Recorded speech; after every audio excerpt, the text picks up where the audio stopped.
भगवान शंकर जी एक ऐसे देवता है जो ये नहीं देखते कि व्यक्ति के अंदर कमी क्या रह गई है, बल्कि ये देखते हैं कि उसके अंदर अच्छाई क्या है। इसलिए भगवान की जब हम पूजन करते हैं उसमें सामग्री भले ना हो, पर हमारी भावना श्रद्धा ऐसी जुड़ी हो कि भगवान शंकर हमारे घर परिवार के ही सदस्य। जैसे घर परिवार का सदस्य किसी व्यक्ति की गलतियों कमियों को नहीं देखता, उसके स्नेह और प्रेम को देखता है।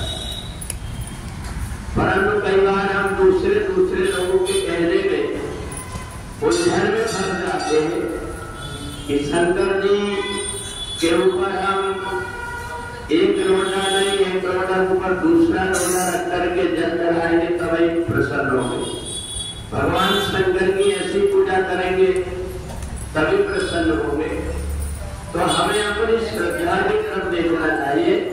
बहुत सी ऐसी चीजें हैं जो व्यक्ति हमें उलझन में डाल देता है, तो निर्णय इस बात का करना चाहिए हम परमात्मा के हैं और परमात्मा हमारा है। हाथी के पास में कहाँ लोटा था और कहाँ सिंगी थी, उसने केवल अपने सूंड से जल चढ़ाया और भगवान को तुरंत लौट करके आना पड़ा। और इसलिए अगर कहीं कोई व्यक्ति उलझन में डाल देता है तो हमें निर्णय करना चाहिए कि ये मेरा अपने भगवान के बीच का संबंध है। तो ऐसा मान करके जो व्यक्ति भगवान की पूजन करता है, कई बार ऐसी कथाओं में व्यक्ति उलझा देता है जिससे व्यक्ति के भ्रमित हो जाता है। शिव पुराण में कथा आती कहीं कि भगवती पार्वती जी के शरीर में इतना मैल लग गया कि उन्होंने जब स्नान करने के लिए रगड़ने लगी तो इतना मैल निकला कि उससे एक बेटे का जन्म हो गया।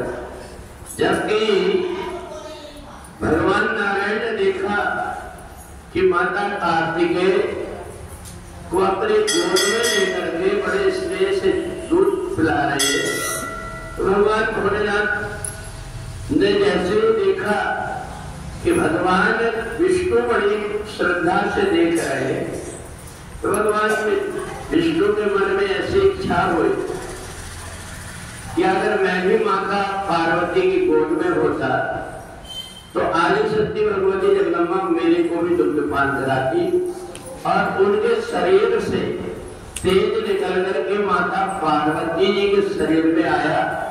माता पार्वती ने जैसे ही उसको एक जगह इकट्ठा करके देखा तो बड़ा सुंदर बालक के रूप में दिखाई दिया। तुरंत महामृत्युंजय का मंत्र बोल करके माता रानी ने उस बालक को बना दिया, उसी का नाम गणेश पड़ा। तो इसलिए बहुत से पुराणों की ऐसी कथा है जिसमें हमें अपनी बुद्धि लगाना पड़ता है और नहीं तो हम उलझ करके रह जाते हैं। तो इसलिए सूत जी बालक ऋषियों को कहते हैं कि परमात्मा की जब कभी हम पूजन करते हैं तब हमें भावना में न रहकर के अपनी श्रद्धा परमात्मा के प्रति अर्पण करने से जो व्यक्ति भगवान शिव की पूजन करता है, भगवान शिव उसके ऊपर प्रसन्न हो जाते हैं। बशर्ते उसकी श्रद्धा जुड़ी हो, भावना जुड़ी हो, न कि अनेक प्रकार के प्रपंच और उलझन में उलझा हुआ व्यक्ति हो। तो इसलिए सूत जी कहते हैं भगवान शंकर एक ऐसे देवता है जो निर्गुण निराकार है। भगवान शिव की पिंडी में जो व्यक्ति मुख बनाता है, नेत्र बनाता है, वह ये नहीं जानता कि भगवान शंकर के मुंह में नेत्र में हम भस्मी लगाएंगे, जल की धार डालेंगे, पता नहीं आंख में पड़ रही है, नाक में पड़ रही है। इसलिए भगवान शिव का जो पिंड है ये निर्गुण निराकार रूप में हमें और कुछ भी पूजन करना हो तो बात अलग है, परंतु भगवान शिव की मूर्ति में किसी प्रकार का आकार न बना करके निराकार रूप की जो पूजन करता है उसके ऊपर भगवान अति शीघ्रता से प्रसन्न होता है। बोले सच्चिदानंद भगवान